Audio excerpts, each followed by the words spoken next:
America ने मध्य पूर्व में अपनी सैन्य मौजूदगी अचानक बढ़ाते हुए पिछले 24 घंटे में 50 से ज्यादा लड़ाकू विमानों की तैनाती कर दी है। ये कदम ऐसे समय पर उठाया गया जब अमेरिका और ईरान के बीच परमाणु कार्यक्रम को लेकर नई कूटनीतिक बातचीत जारी है। अमेरिकी अधिकारियों के मुताबिक ये तैनाती क्षेत्र में हवाई और नौसैनिक ताकत को मजबूत करने के मकसद से की गई है। डिपेंडेंट फ्लाइट ट्रैकिंग डेटा और मिलिट्री एविएशन मॉनिटर्स के मुताबिक F-22, F-35 और F-16 जैसे आधुनिक लड़ाकू विमान मध्य पूर्व की ओर बढ़ते देखे गए।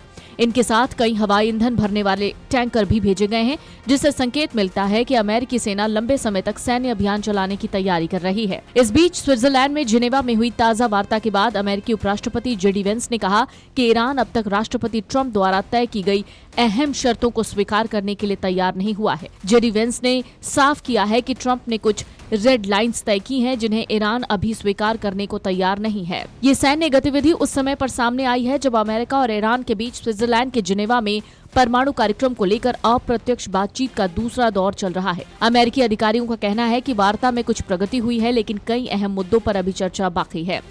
अमेरिकी राष्ट्रपति ट्रंप के विशेष दूत जेरेड कुशनर और स्टीव विटकॉफ की भागीदारी वाली बैठकों के बाद ईरानी प्रतिनिधियों ने संकेत दिया कि वो 2 हफ्ते के भीतर नए प्रस्ताव लेकर लौट सकते हैं। अमेरिकी अधिकारियों के मुताबिक ये प्रस्ताव दोनों देशों के बीच मौजूद मतभेदों को कम करने की दिशा में हो सकता है। ईरान के विदेश मंत्री अब्बास अरागची ने बातचीत को गंभीर, रचनात्मक और सकारात्मक कहा है।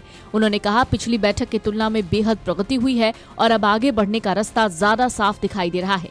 हालांकि उन्होंने ये भी साफ किया कि समझौता जल्द होने की संभावना नहीं है। सैन्य गतिविधियों के तहत अमेरिका ने अपने विमान वाहक पोत समूह को भी मध्य पूर्व की ओर रवाना कर दिया है। अमेरिकी नौसेना के अधिकारियों के मुताबिक ये युद्धपोत समूह कैरेबियन से निकलकर अटलांटिक महासागर के मध्य हिस्से में पहुंच चुका है और जल्द ही क्षेत्र के करीब पहुंच सकता है।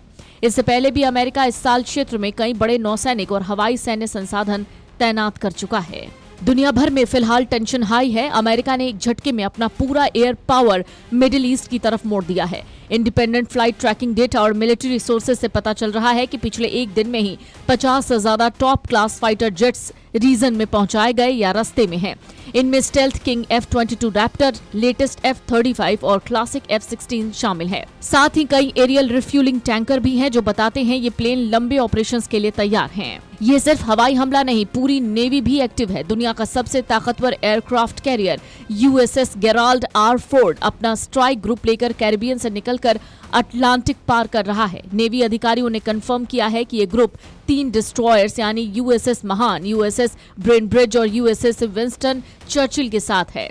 ये अभी मिड अटलांटिक में है और ईरान के पास पहुंचने में 8 से 10 दिन का वक्त लग सकता है। दिलचस्प बात यह है कि ये सैन्य ताकत बढ़ाने के साथ साथ दोनों देशों के बीच बातचीत भी चल रही है। अमेरिकी टीम में ट्रंप में खासम खास जेरेड कुशनर और स्टीव विटकॉफ इस मीटिंग में, यानी जो दोबारा मीटिंग हुई है, इसमें शामिल थे।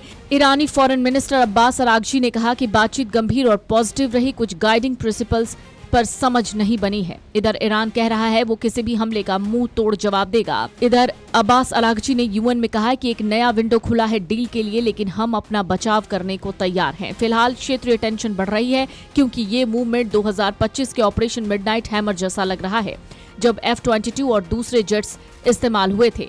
कुल मिलाकर अमेरिका ने ईरान को चारों तरफ से घेर लिया है, हवा से, समंदर से। अब देखना यह है अगले 2 हफ्ते में बात बनती है या जंग छिड़ जाती है। Video desk amarujala.com। अगर आप ये वीडियो YouTube पर देख रहे हैं तो हमारे चैनल को सब्सक्राइब कर बेल आइकन दबाएं और Facebook पर देख रहे हैं तो हमारे पेज को लाइक करें।